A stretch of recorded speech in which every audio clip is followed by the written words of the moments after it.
Welcome to the Mythic Life podcast. I'm your host, Eric Brummett, and I am so excited to have a dear friend and fellow healer, Alexis Ware, with me here today. And today in this podcast, we're going to be diving into sovereignty and what it is to really reclaim the sense of self and go into that place and that journey of discovering yourself, really having that sense of free will to explore what it is to be in this body and to have this human experience. And I'm so excited to have you on here. It has been years, honestly, since we got to connect in New York, and now you're in California, and I'm so excited to get into this journey of where you are today and what's led you on this path. Thanks for coming on today. Thank you so much for having me, Eric. It's such a pleasure to be here. Yeah. Um, Man, how long has it been? I honestly couldn't even remember and tell you. I just know that I feel really honored to be here with you because back in the day, I really looked up to you and your colleagues running one of the most well-known theta healing schools in the country. And yeah, I'm just so happy to be here with you today.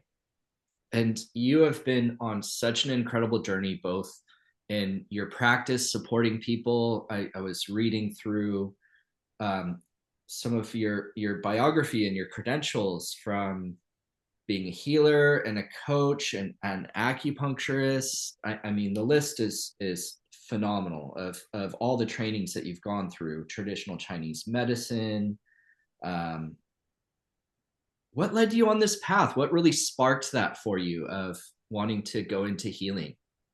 Hmm. I always knew since I was a small child that I was a healer of some sort. When I was a little girl, I used to massage my mom and her friends' shoulders, and they would say what healing hands I have. And I thought maybe I'll be a massage therapist. And then I don't know, somehow, my mom doesn't even know how, I got the idea to become a dance therapist. She doesn't even know how I knew that existed as a small child in the 80s. And I used to people would ask, "What do you want to be when you grow up?" And I would say, "I want to be a dance therapist." And I remember being really sad in, checking some boxes as I was graduating high school or getting ready to take some big exam in high school that they didn't have that as a profession that you were heading towards. So in undergrad, I designed my own major so that I could be preparing myself for grad school for dance therapy. And in my senior year, pretty close to graduation, I got really ill with a tonsil infection that was a recurrence of something that I had had in childhood. Mm. And that led me to an acupuncturist. And it's interesting because I lived in China as a teenager for 3 years, experienced being healed actually actually from that tonsil infection with Chinese herbs. And yet I didn't have any desire to study acupuncture. But when I had this transformational experience as a senior in undergrad, something just clicked in my brain and I switched paths. I switched gears altogether. And I was planning to apprentice that summer after graduation with this couple at the Chicago Center for Psychophysical Healing. And the summer before, I had apprenticed for body work, like structural integration. And then that summer, I decided to switch and apprentice with the wife for acupuncture. Mm. And so I just completely switched tracks and decided to go to acupuncture school because of my experience of the really profound healing that I received on my tonsils. And then years later, in acupuncture school, I started to have another recurrence of this same thing, and Chinese herbs and acupuncture stopped being effective. And so that's when I started to think along the lines of maybe there's a repressed memory from childhood that is wanting to resurface and it's attempting to communicate with me through my tonsils. I started opening up at that time to the possibility of past lives and just wondering, is this something from a past life? And so I asked my mentor, one of my very trusted teachers at school, do you know of a really good hypnotherapist? Because I'm very particular about who I see. Mm. And he whipped out from his wallet a stack of cards, and it turned out to be a theta healer. And he said, "This isn't a hypnotherapist, but it's the same brainwave, and I think you'll really resonate with it." And so I went to see her, and she ended up first doing a couple instant healings on me when I would have the tonsil infection pop up, um, and then later I started going to her for other things like healing my relationship with my mom and my body image issues and sexuality, just like being comfortable with sex and sexuality and clearing sexual shame from a religious upbringing. And then she started encouraging me to learn this modality, theta healing. And I was like, oh, no, no, no, you're just psychic. I can't do that. And she just kept encouraging me. And so eventually I believed her that I could learn it. And because she was so, certain. And I took the class, never thinking that I would do theta healing professionally. And it just first transformed my life, and then I started practicing on relatives and it helped them, and then I started seeing clients and it helped them, and then I graduated from acupuncture school and got licensed and was practicing, and then within 3 to 4 years of my private practice, which at that time was in LA, 95% of the people coming to me were coming for theta healing. And the 5% who wanted acupuncture, about 95% of them wanted acutheta. So I was just doing the NADA protocol, the treatment that's designed for addiction, but it's also very relaxing and is helpful for anxiety and any kind of emotional mental challenge. I would just do the NADA protocol in both ears and a yin tong point, and then we would do a theta healing session. And the Yeah. needles would just help open them up. And yeah, so my tonsils basically have led me to almost all of my healing modalities.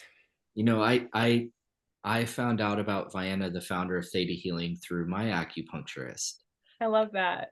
She was doing the same treatment on my ear, and I would go to her house before going to college, and she would put the needles in and then put a ball bearing in a certain spot, and I would drive to school and then pull them out.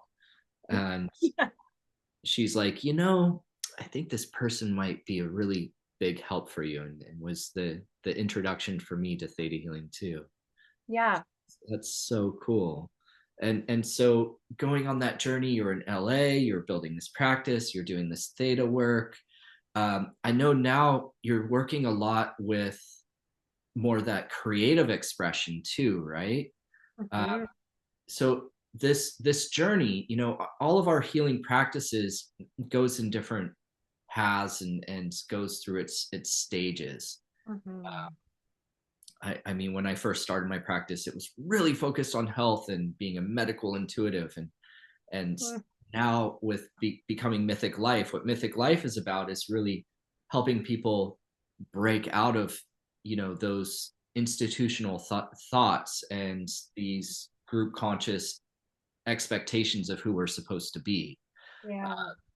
So we're working with a lot of creative people, and I'm wondering for you, because you've gone on this healing path, but you also felt like, oh, dance therapy, and what Yeah. led you also on the creative side?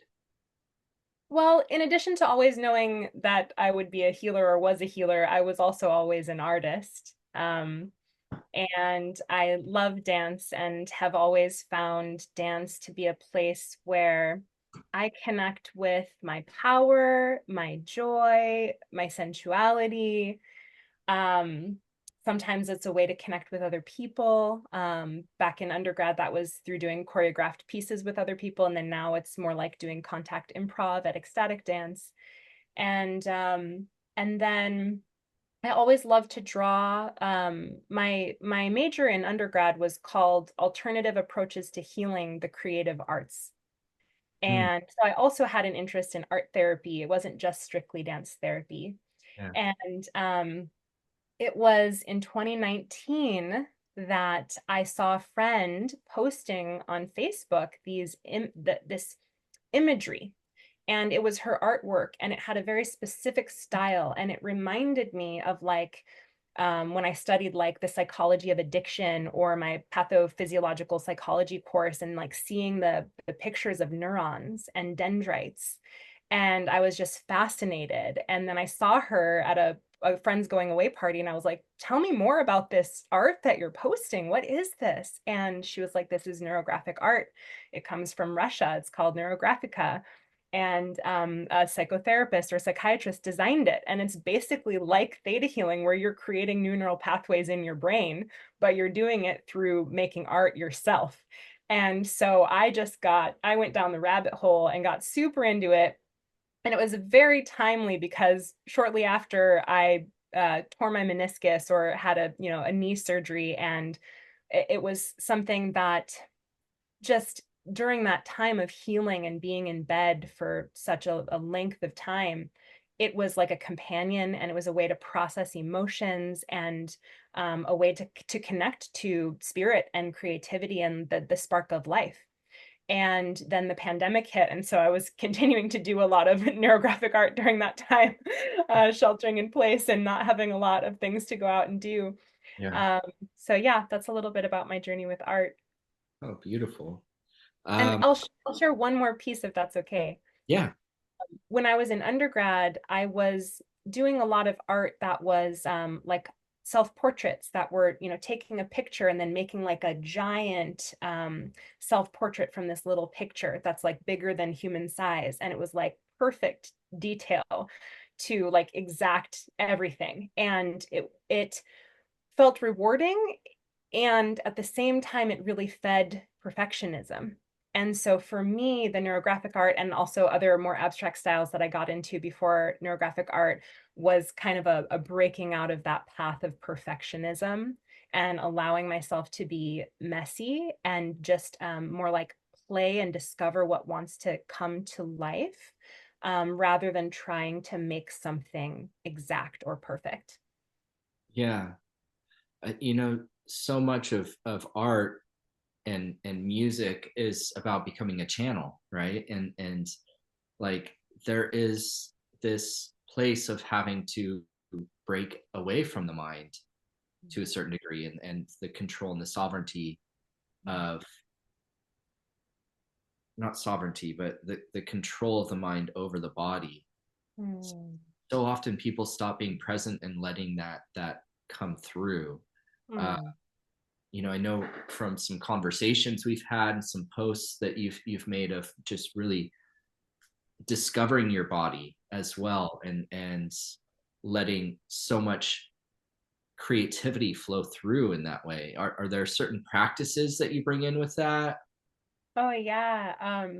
Yeah, I'll share first the way my pathway into my body. My pathway into my body was orgasmic meditation.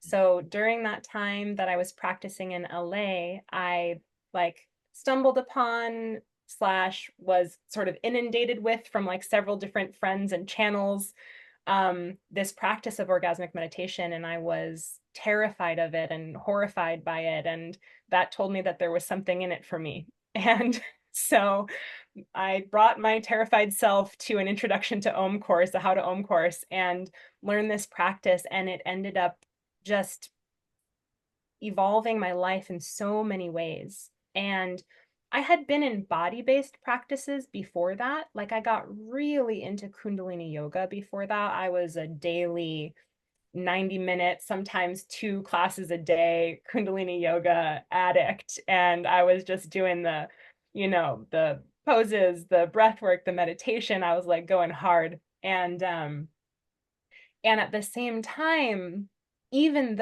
as powerful as Kundalini yoga is, and as much as I'm in my body, because I'm moving my body and I'm rewiring my subconscious, and it's all these things that I love, it didn't connect me in my with my body in the same way that orgasmic meditation did, because what orgasmic meditation does is it teaches us really how to feel. And I didn't know until I arrived at orgasmic meditation that I was actually numb to my body most of the time. I wasn't aware of what sensations my body was feeling in any given moment. Mm. Like I would have been I would have been the same person, but a different person sitting here with you. I would have been breathing more shallowly and not fully consciously aware of it. And I wouldn't be aware of the tingling in my left forearm and my left calf and the, kind of like pinpricks on the surface of my lower belly right now. Like I just wouldn't, my attention wouldn't be able to hold this logic mind conversation and all of that at the same time. Yeah. And so orgasmic meditation really taught me how to be present in and with the sensations in my body in a whole new way, and really helped me to realize and see that up until that time, I had been living a great life. Like I was full of joy. I loved to dance. I went to festivals. I went to Burning Man. I had lots of friends. It was wonderful. And I was living from my heart chakra upward. And I was ignoring my lower three chakras. Mm. And up until that point, I didn't really know how to pull a lot of money towards myself or believe that I could. I wasn't really in my solar plexus chakra. I was, I wouldn't say I wasn't sexual. I had sexual experiences. I was a sexual person, and I wasn't intimate with my sexuality in the way that I am now. Mm. And I'm still working with the root chakra and the scarcity stuff. It's a long journey. There was a lot of familial ancestral programming there. But what orgasmic meditation really helped me to do was to descend all the way into my body. And that coupled with learning how to feel, which when we know how to feel in our body, it's like nothing can get past us because we're like, I actually feel what's happening right now. It made me a better theta healer and it made me a better acupuncturist. And yeah, so that was a big shift for me with my body. Wow. That's that is powerful. I would say the most spiritual experience I ever had was witnessing the birthing process of my daughter Freya. It was one of the longest journeys I think I have ever gone on. My Mm. wife Sarah, she was in labor for 45 hours, and we were doing a home birth, and just watching her and not being able to do anything but unconditionally hold space was Mm. the most powerful spiritual experience, watching her just in her animal feel Ah, and contract and breathe, and like it's so interesting that there are so many programs that teach us to separate from the body to be spiritual, like all of these religious indoctrinations, all of these shaming of sensations and that sense of passion. So mm, like I can really relate to that. mm. Yeah, thank you so much for sharing that. That's so powerful. I can imagine what a an initiation that was for you. And yeah, like a medicine journey. Hmm. It was. I mean, with the sleep deprivation as well on top of it was just, it was amazing. I think it's through because like her birthday is literally tomorrow. She's turning Oh, happy birthday, Freya. Freya. Uh, And then, in answer to your question, right now in my life, I'm currently coming back to some of my older practices. I've been doing daily Qigong and a little bit of Tai Chi in the mornings. It's just feeling really like the spot for where my body is right now. And it helps me to ground and really get present in my body and connect with something that is larger than me. yeah. How have you found theta healing with its tools and techniques to support you in this growth? Hmm. Which growth specifically?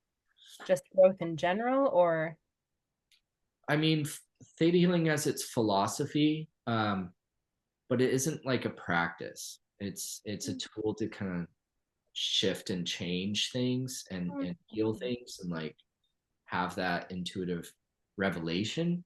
But what Mm-hmm. I hear you sharing is a lot more of this sense of like practices of ritual and movement and like spending time with your body. Mm-hmm. Uh, Yeah. Well, I have Specific gone deep through. work you found helped, or did you do certain energetic healing exercises that help break through some of those What things? was the first thing you said? Was there any specific beliefs that you found really help break through to reconnect with your body? Mhm. Yeah. Oh, this is a multi-layered question. I'm just gonna just be with it for a moment. Yeah, this is also an opportune time to mention that today is the first day of my bleed this month. So I call it moon brain. My brain is moving at a slower pace than it normally functions at, and it's also like I was telling you when we first spoke about doing this podcast, it's my favorite time of the month because it feels as though, and I think I've read this, that it actually does happen, that the separation between the left and right hemispheres isn't as delineated. And so our brains can make connections that they don't normally make. And I can see things in totally new ways and have epiphanies and receive downloads that wouldn't have, I don't think would come to me otherwise. So yeah, during this time, I do sometimes just need to sit and just be for a moment to be in my body and actually feel what's true and receive what's true. Thank you for sharing. That's really Yeah, thank you.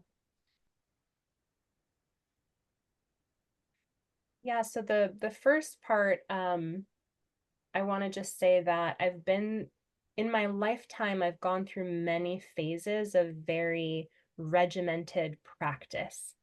So whether that was Kundalini yoga for hours a day, or when I was a part of the orgasmic meditation community, we called it like living an orgasmic monk lifestyle, where we would wake up pretty early every morning and do orgasmic meditation practice, seated meditation, and fear inventory journaling. And we would often have an evening practice of that as well. And it was like, okay, these are the things that you do every day, and this is the time that you start it, and this is the order. And I've lived through many iterations of that with different modalities. And a place that I keep arriving at is the letting go of all the practices and the being, the learning how to just be.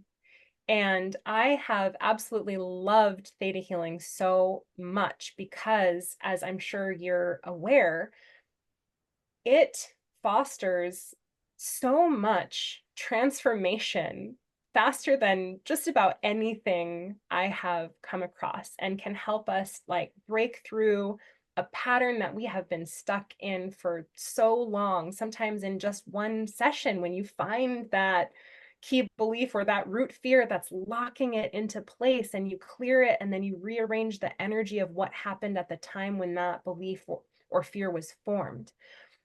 So I absolutely have the greatest love for theta healing. And what I've come to realize is that it's a very active healing technique. It's a very active meditation practice. You're always, or not always, because you zone out and you go places, but you're often doing something, you're investigating, you are finding the program, you are making the silent command to clear the program and send it to the creator, you're opening your system to ask the creator what to replace it with, then you're making that silent command, then you're witnessing it going. So it's like it's very active, and I don't value it any less. It has its time and its place, and it's so profound. And these days I just find myself really valuing um the quiet, mm, that quiet space that's like the in between space when you're doing theta healing, that's like in between the downloads, yeah. when you're just in the witness and you're or you're just in the opening your system to receive what's the next program that needs to be cleared, that space. And I find that we, myself included, as humans, tend to avoid that space so much. And we busy ourselves so much, even though that space, it's like the best thing that we can access here on planet Earth. It's like, it's like the greatest sex you've ever had. It's like the sweetest thing you've ever witnessed take place between two humans. It's like always available to us anytime we choose to connect to it. And yet we absorb ourselves in these screens and in the doing and in the making money and the chasing this and the chasing that. And so for me, I've been on this kind of long journey of, as we were talking about before we started, just reclaiming my attention from where mainstream society, media, capitalism, all of that would pull it and would direct its flow, and pulling it back to myself to connect to that energy, that all that is, to listen, Yeah. to be receptive.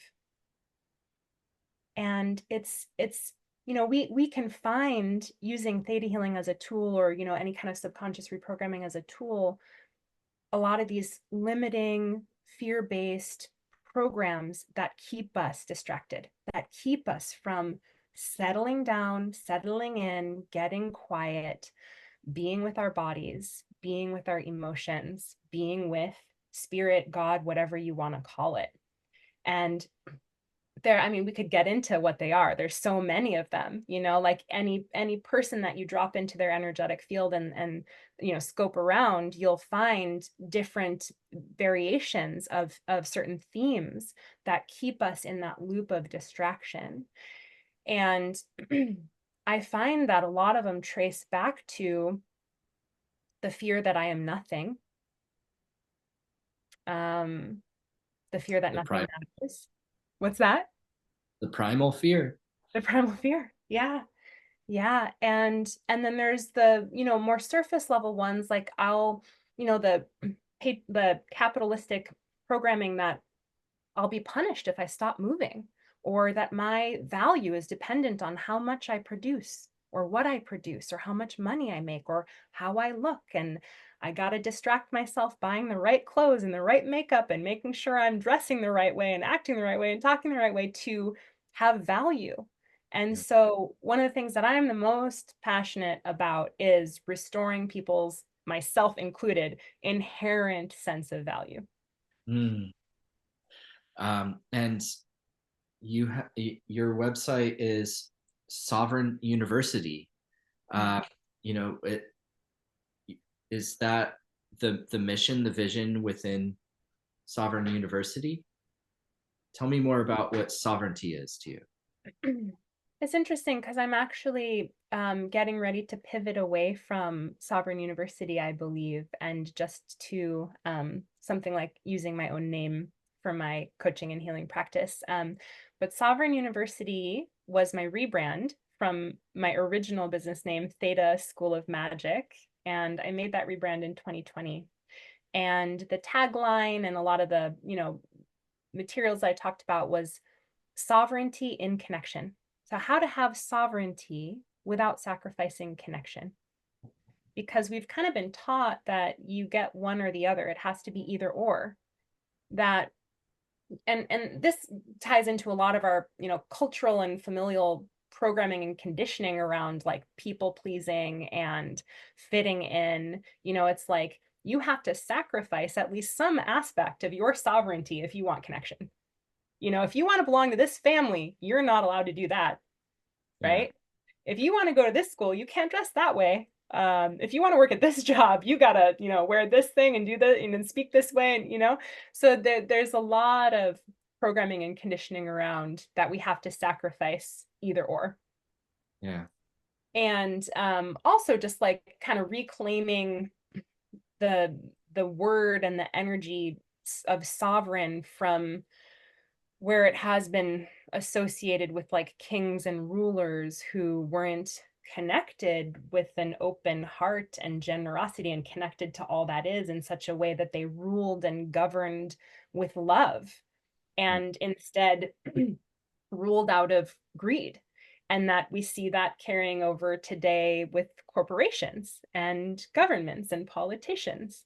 And Yeah. so it's like, how can we like reclaim like the energy of sovereign and sovereignty from this picture that was painted that means that, you know, for someone to be sovereign, somebody else has to lack sovereignty.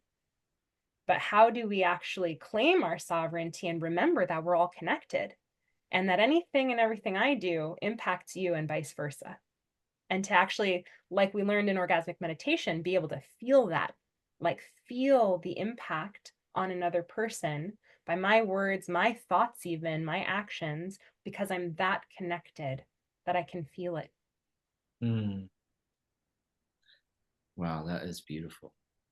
Um, it reminds me of how important it is to reclaim that sense of free will and look at what we're needing to reclaim it from. I find so often that when I'm doing sessions with people, we're digging and they're not talking about themselves. They're talking about the other person and Mm-hmm. what's happening in their life, and they're outward focused. And it's like until we're able to self-observe and look inward, like that free will needs to click in for anything to change, you know, Mm-hmm. so that you can dive into my part in it. What am I feeling? Where is the origin within me for this? Because what I've found with belief work, in theta healing, we really focus a lot on subconscious reprogramming, shifting out of negative and limiting beliefs that we've adopted from all these places. You have your Mm-hmm. genetic beliefs, you have these cultural beliefs, these history beliefs, these beliefs that we draw into this life from other lifetimes, all these places that um, we lose ourselves to this programming so often. Our Mm-hmm. will gets lost into running an instinctive program in our subconscious. Instead of like bringing it into a conscious state and ultimately, ideally, bringing it up into a super conscious state, lifting Mm-hmm. that free will upward. Um, it really is so important in what is happening on the planet right now Mm-hmm. and taking this step. And I'm curious because you have a container coming up. You have a group coming up, right? Mm-hmm. Like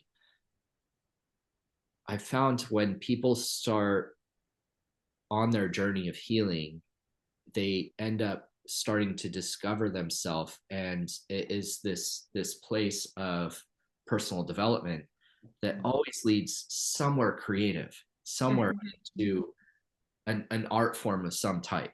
I mean, for me, I'm not a singer, I'm not a dancer, I'm not a musician. Right now, I'm playing. My art is actually uh, with food. I'm fermenting. I'm playing with ferments and I love ferments. playing with hot sauces, and it's like this fun hobby. And I'm like, oh, I'm making a hobby business. It's like this little fun little thing that's so exciting and fulfilling and creative, and I get to like grow the plants and talk to them and take care of them and nourish them. That's my art right now. So like tell me about this container coming out. It's just in like another week or two, right?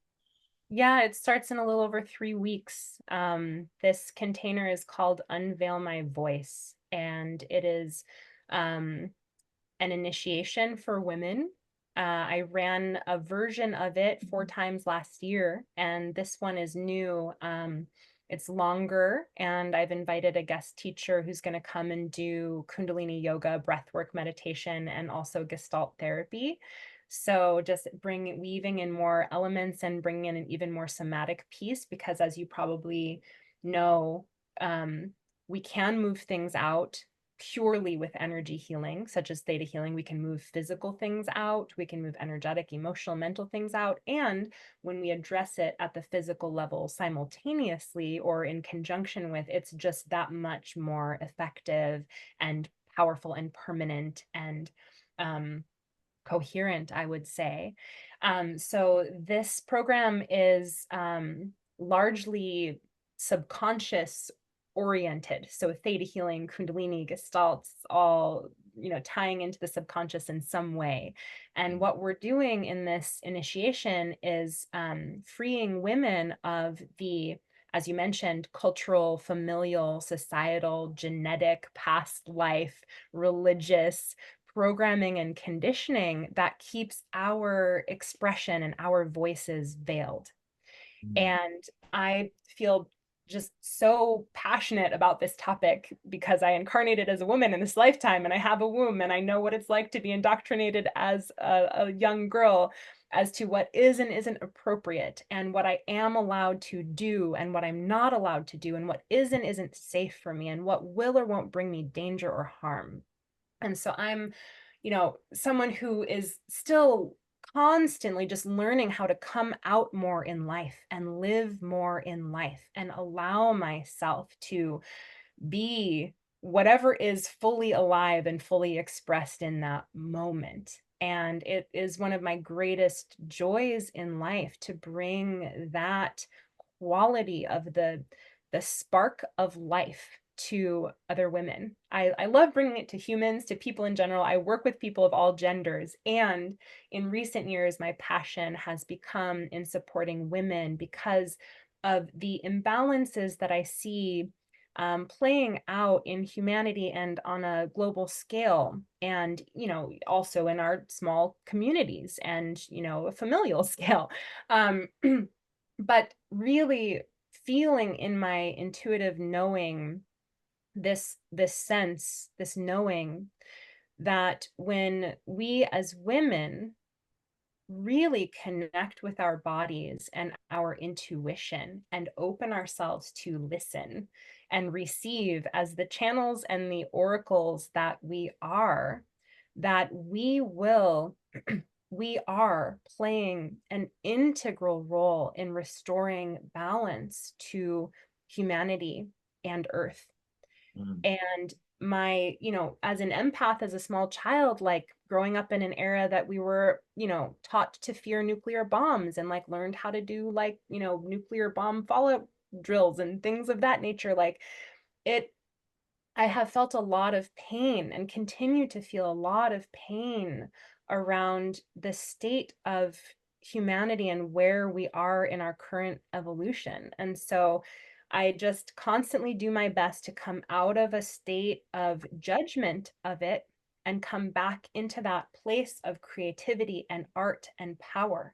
And how can I sit on the throne of who the creator, who life created me to be, to bring the unique vibration, the unique signature that is Alexis out into the world. Because I know and I believe and I trust that each of us has this unique and specific signature that's so needed and is so necessary.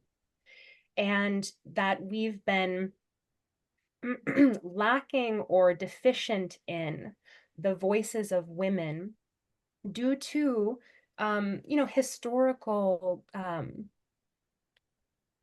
endangerment, torture, even, I mean, when I first started teaching about this stuff, I would presence how it was only like 200 and some years ago that the last European witch was killed in the witch trials. And that's like mind blowing to think about, that it's that recent in our history that it was completely socially acceptable to murder women for being accused of anything with no evidence. Like I would have been killed for having white hair. I started going silver at the age of 17. I Mm. would have been killed just for that alone. I mean, forget everything else about me. And so that's mind blowing and shocking. And then to understand that that's still happening, that there are still witch hunts going on in different parts of the world today. And then now seeing, not sorry to presence reality, but like the Kenyan Olympiad who was just killed by her former boyfriend. Like women are still being killed today. And um, so it's like when I was getting ready to come on here to meet with you for the podcast, I was moving through because I'm a woman and I've received all of the same conditioning and programming that the women who come to Unveil My Voice have received. So I was moving through the different, still now more subtle layers than years ago, but the layers that are still present of terror around using my voice and speaking up and being expressed as a woman and Mm. what that might bring to me. And that's an experience that when we as women talk about it, we all know. We don't even have to say a single word more than I'm terrified to post on social media, and we all are just nodding our heads. Yes, I get it. I totally get it. Mm. And men, people who are incarnated into male bodies in this lifetime, unless they have just like really great recall um, from lifetimes as a woman, they don't have that visceral understanding of what that's like to feel that level of terror in the body, to just like do a Facebook Live or, like show your face online. And so we have these like layers that we need to move through as women that men don't necessarily have. And this isn't to get into like victim energy and we have it harder and we have it worse than men. Men have their whole own series of things that you all need to move through. And I'm sure you could speak to some of that if you want to. And what I do in Unveil My Voice is help women clear a lot of the past life trauma from being killed, tortured, having their children ripped away from them, being ostracized, cast out of a community. And I'll say this for your listeners, in theta healing, you don't have to have a belief in like a dogmatic belief in past lives. Like we can have past life information that we're pulling from collective consciousness or that belong to our ancestors. We're all connected energetically. So it can be as real in us if we lived it as if, it can be just as real whether we lived it ourselves or not. Um, so we clear past life trauma imprints from the pain and then the programs that were created around that. So it's not safe for me to express my voice. I will be killed if I stand out from the crowd.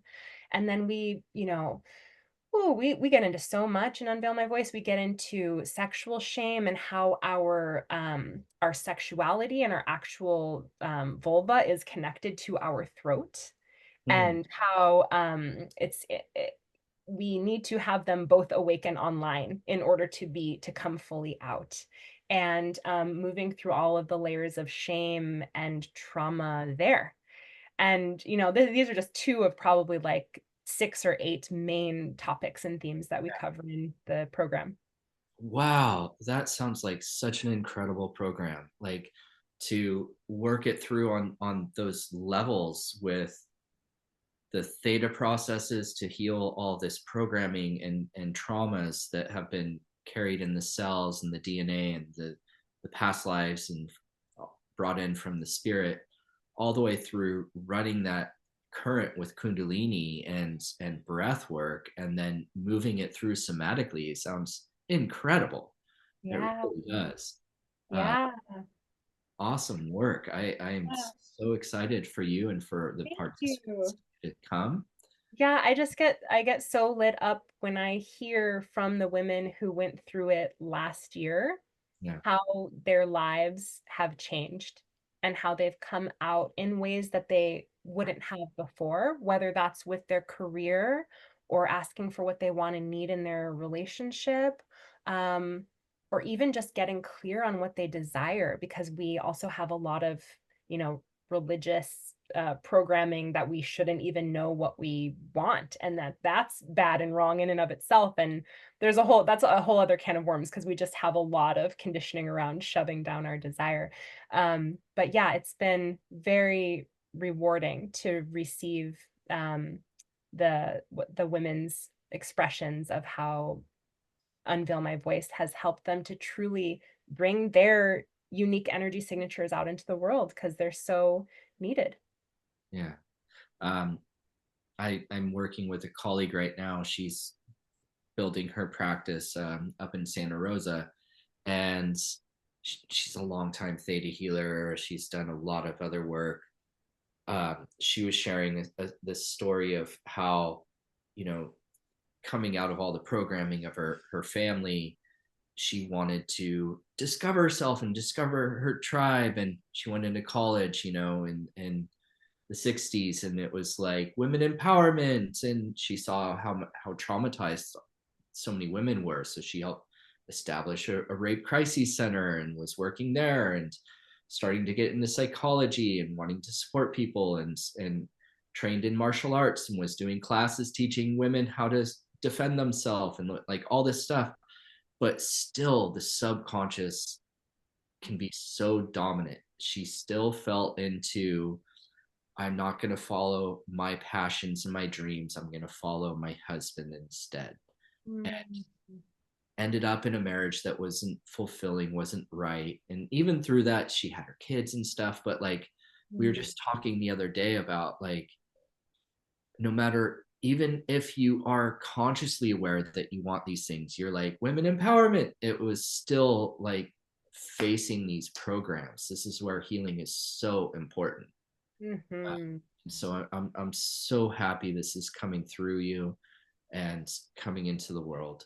Mm. You know, we are at a time that it does seem crazy right now. I know the world does seem like really like, wait a second, what's going on?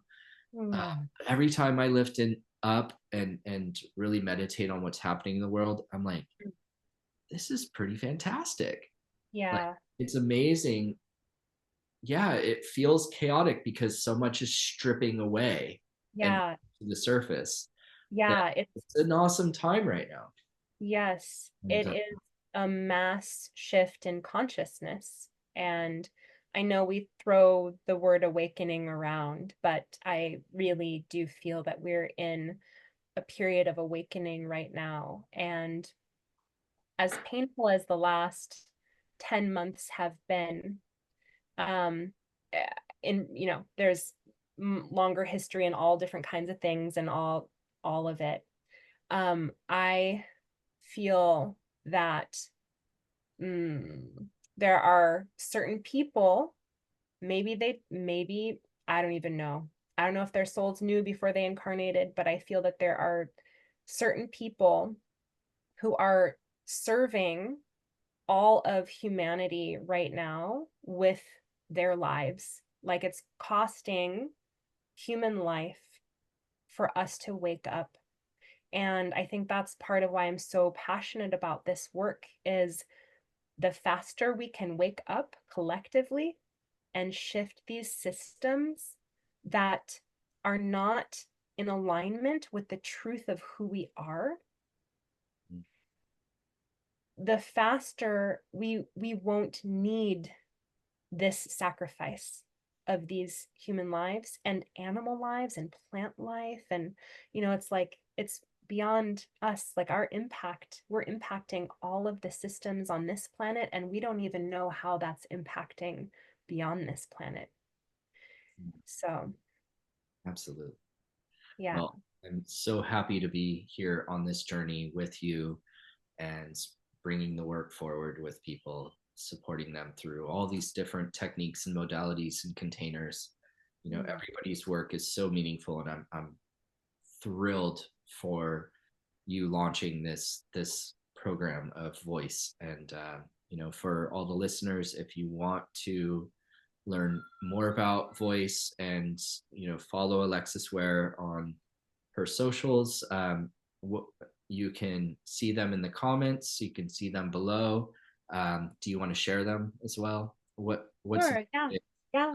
You can find me on Instagram at Alexis Lauren Ware, Facebook as well. And my website is sovereign-university.com. And under courses is where you'll find Unveil My Voice. And it is live. The buttons are live, and we will fill up quickly. There are 10 spots for 10 women, and we start on October 10th. Awesome. And for all of the listeners, if you are new to Theta Healing, we do have a basic course coming up actually this Friday, but we have them every 2 months just as a way to learn some of the tools to be able to work with yourself and to start to discover, your gifts and how amazing you are. And we are Mythic Life. Free thinkers, deep feelers, courageous trailblazers. We own our myth with our vibes, how we think, feel, and act. We believe that love is a given, not something earned, that spiritual is sexy, kindness is cool, and earth is sacred, that everybody has superpowers, and life is too boring without magic. We walk our talk, and when life gets real, we heal. We choose our path and make it epic. And I have to say, Alexis, you have made this path epic. It's so wonderful to hear this journey and to reconnect with you. And thank you so much for coming on. Thank you so much for having me, Eric, and thank you for all of the work that you are doing in the world. Thank you. And if you are new to the podcast, you can subscribe. We have guests on every month, and we have also deep dives into different systems of the body and how-tos videos. So please, if you're new here at Mythic Life, subscribe to the podcast. We want to keep giving and feeding you with wonderful tools. And I can't wait. Maybe next time I'll get to see you in Santa Cruz. So I would awesome. love that. Yeah. Thank you so much again, Eric. Thanks for coming on.